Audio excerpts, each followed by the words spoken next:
So you want to make $1,000 a month in dividend income, right? That's a very much achievable goal. And since I make way more than that, I thought I'd share how you can get there too. So let's break it down. So let's understand the math first. $1,000 a month equals to $12,000 a year in dividend income. And I want to make this distinction upfront. It's easier to aim for $12,000 annually than to expect an exact $1,000 monthly dividend income. Because most of the dividend paying companies, they don't pay monthly, but rather they pay twice or 4 times a year. So instead of targeting that $1,000 every month, you target $12,000 in the whole year so that it'll average out across the year. Now, to earn $12,000 a year with a 5% average dividend yield, you'd need a portfolio worth around $240,000. Sounds like a big number, right? But don't worry, you don't expect big things to happen in a day, right? We're gonna take one step at a time. You gotta start small. Let's start smaller and more achievable goals. Start by aiming to earn $100 a month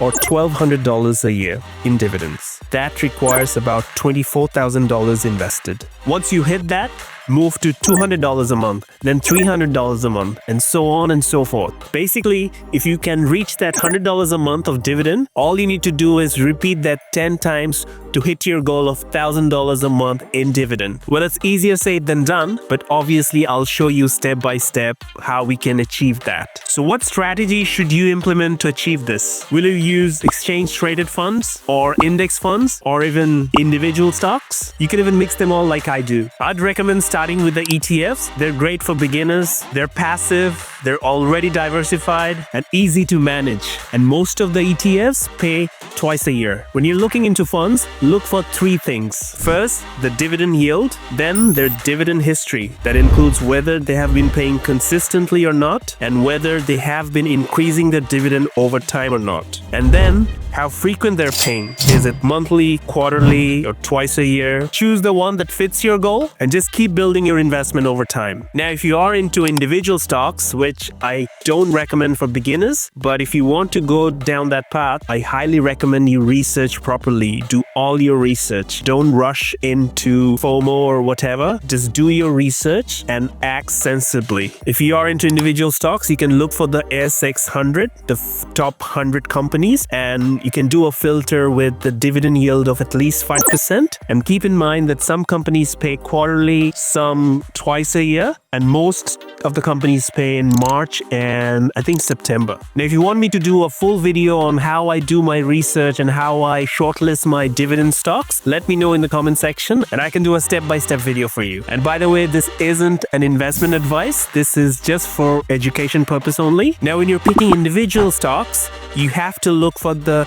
dividend consistency and the company's strength. You want consistent income, not surprises, right? So make sure you look for those two as well when you're actually filtering and you're shortlisting your companies. 85% of my investment portfolio is ETF and index funds, and 15% is those individual stocks. And I usually receive my dividends twice a year. So that's in March and September. Get started with $1,000 at a time. Don't feel like that you need that $240,000, that big number on day one. Well, there's no point in thinking that, right? Because $240,000 is a lot of money and you need time and patience and consistency to build that investment. So it's not going to happen in a day, not going to happen in 2 years, 3 years. It's going to take time. So make sure you take that small steps, start with that $1,000 chunks and make it to the next level. So you set smaller goals, smaller achievable goals, and stay consistent and build that habit of,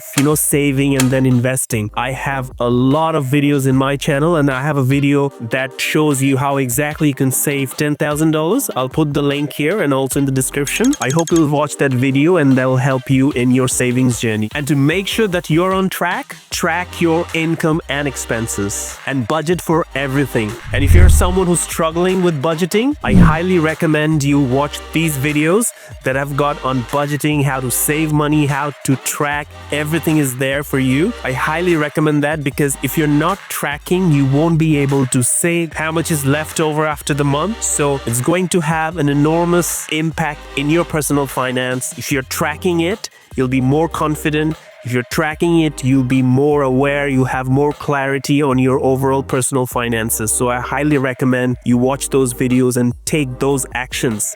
before you can actually start doing investment, start with tracking your income and expenses. That's the first step. So I'll give you a small example. So the median salary in Australia is around 90,000 a year. After tax, you'll receive around 5,700 a month. Now, if you put that in the popular budgeting rule, which is the 50-30-20 rule, where 50% of your income goes to your essentials like housing, utilities, food, transport, insurance, medicines, basically your needs. 30% will go to your wants like shopping, eating out, subscription, entertainment, and the remaining 20% is for savings and investments. Now, if you do the math, on 5,700 monthly income, you can save almost $1,140, which is like the 20%. Of course, this number will vary based on your situation, but that's just the median number. But it is doable. And if you are serious about this should be your highest priority. That 20% is non-negotiable.